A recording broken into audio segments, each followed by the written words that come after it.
Hello everyone, कैसे हो आप सभी लोग। उम्मीद कर रहे हैं सब लोग बहुत अच्छे होंगे जहां कहीं भी होंगे। तो आ जाइए, सभी का बहुत बहुत स्वागत है मेरे यूट्यूब चैनल में एक और नए वीडियो में, एक बहुत ही अच्छी इंटरेस्टिंग कहानी में। दोस्तों, एक समय की बात है कि एक बार भूख, प्यास, नींद और आशा, इन चारों में बहुत कस की लड़ाई हो गई। फाइट हो गई इन चारों की। ये चारों आपस में भिड़ गए। भूख कहती कि हम बड़े हैं, प्यास कहती कि हम बड़े हैं, नींद कहती कि हम बड़े हैं, और आशा कहती कि हम बड़े हैं। जोरदार इनमें टक्कर हो जाती है। इनका कोई फैसला नहीं कर पाता है। तब ये चारों विचार बनाते हैं कि चलिए राजा के पास में चलते हैं। राजा हमारा न्याय करेंगे, वो फैसला करेंगे कि हम चारों में से सबसे बड़ा कौन सा है। दोस्तों, इसी उद्देश्य से ये चारों राजा के पास में पहुंच जाती है और अपनी बात बताती कि राजा, मेरी इस वजह से लड़ाई हो रही है, इस वजह से हमारा आपस में झगड़ा हो गया है। हम सब में ये नहीं क्लियर हो पा रहा है कि बड़ा कौन है। राजा कहते कि भाई मामला तो बड़ा गंभीर है, सीरियस है। राजा कहते ठीक है भाई, पता करेंगे कि तुम चारों में से बड़ा है कौन। राजा सबसे पहले भूख को बुलाते हैं और भूख से कहते हैं कि बताओ भाई, तुमको ऐसा क्यों लगता है कि तुम सबसे बड़ी हो। तो भूख कहती है हम इसलिए बड़े हैं क्योंकि मेरी वजह से घर में चूल्हा जलता है लोगों के, मेरी वजह से खाना बनता है, मेरी वजह से अच्छे अच्छे पकवान बनते हैं, तरह तरह की मिठाइयां बनती हैं। जो भी खाने पीने का सामान मेरी वजह से आता है और मुझे थाली में परोस के बड़े इज्जत के साथ में दिया जाता है। मेरा मान सम्मान होता है, इसलिए हम बड़े हैं इन सबसे। राजा कहते अच्छा, इतना गुरूर है तुम्हें। राजा पूरे राज्य में ये ढिंडोरा पिटवा देते हैं कि किसी के घर में चूल्हा नहीं जलेगा, किसी के घर में खाना नहीं बनेगा, कोई खाने पीने का सामान ना मार्केट से आएगा, ना कुछ भी बनाया जाएगा। इसके बाद में देखते हैं कि भूख कहां तक अपने आप को कंट्रोल करती है और भूख क्या से क्या कर सकती है। ऐसा ही होता है दोस्तों। अब भूख परेशान, एक दिन गुजर गया, कहीं भी खाना नहीं। 2 दिन गुजर गया, अब तो भूख को ऐसा लगे कि मुझे इंसान भी मिल जाए, मैं उसको भी खा जाऊं। भूख बहुत परेशान, इधर उधर भटक रही। 3 दिन हो गए, भूख से रहा नहीं गया। दोस्तों, एक जगह पे सूखी पाकी रोटी खराब सी, जिसमें फफूंदी लग चुकी थी। भूख को जैसे मिल जाती है, भूख उस रोटी को, सड़ी हुई खराब रोटी को झपट के खा लेती है। मतलब उसको यही नहीं दिखाई दे रहा कि ये रोटी खराब है कि अच्छी है। वैसे ही जब ये स्थिति प्यास ने देखी तो प्यास राजा के पास में जाती है और कहती कि महाराज जी, भूख ने अपना सत्य तोड़ दिया। भूख ने एक टूटी फूटी खराब सी सड़ी हुई रोटी को खा लिया, उसका सत्य दिख गया। वो बहुत नॉर्मल सी है, वो हमसे बड़ी नहीं हो सकती, वो हार गई है, उससे बड़े हम हैं। राजा कहते अच्छा, तुम ये बताओ प्यास, तुमको ऐसा क्यों लगता है कि तुम बड़ी हो।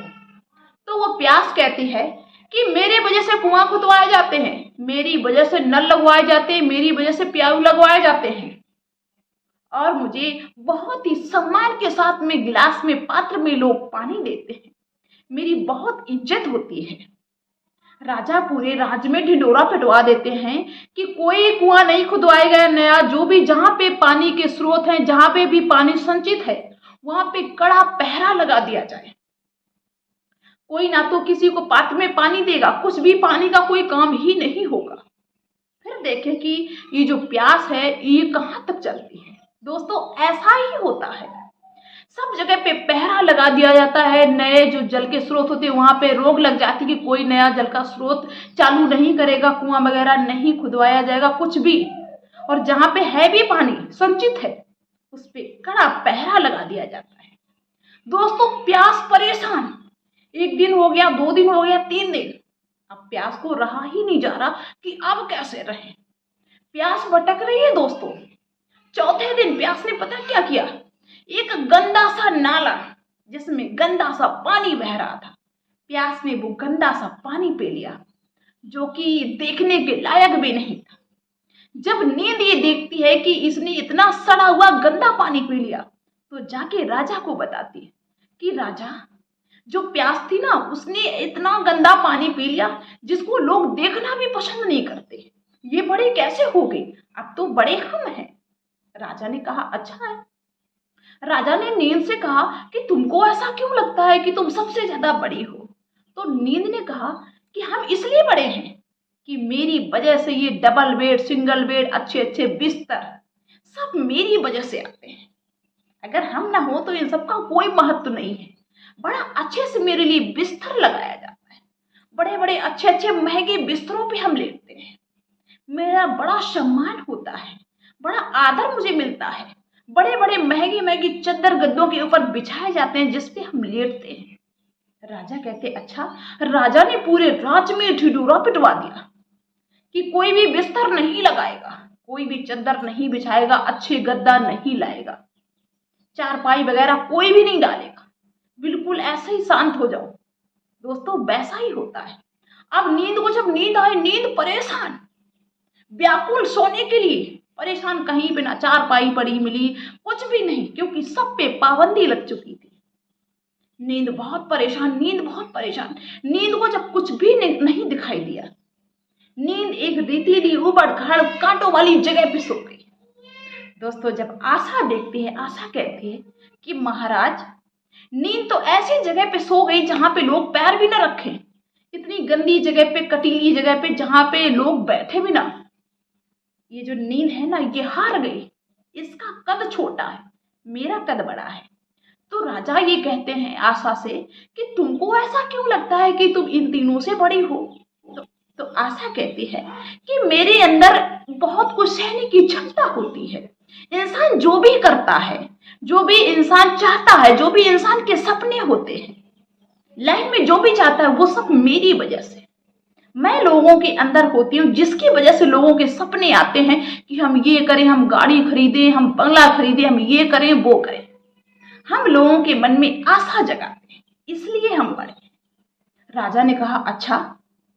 राजा ने पूरे शहर में ढिढोरा पिटवा दिया, जहां तक उनका राज्य था, कि कोई भी सर्विस के लिए तैयारी नहीं करेगा, कोई काम की तैयारी नहीं करेगा, कोई कुछ भी नहीं करेगा।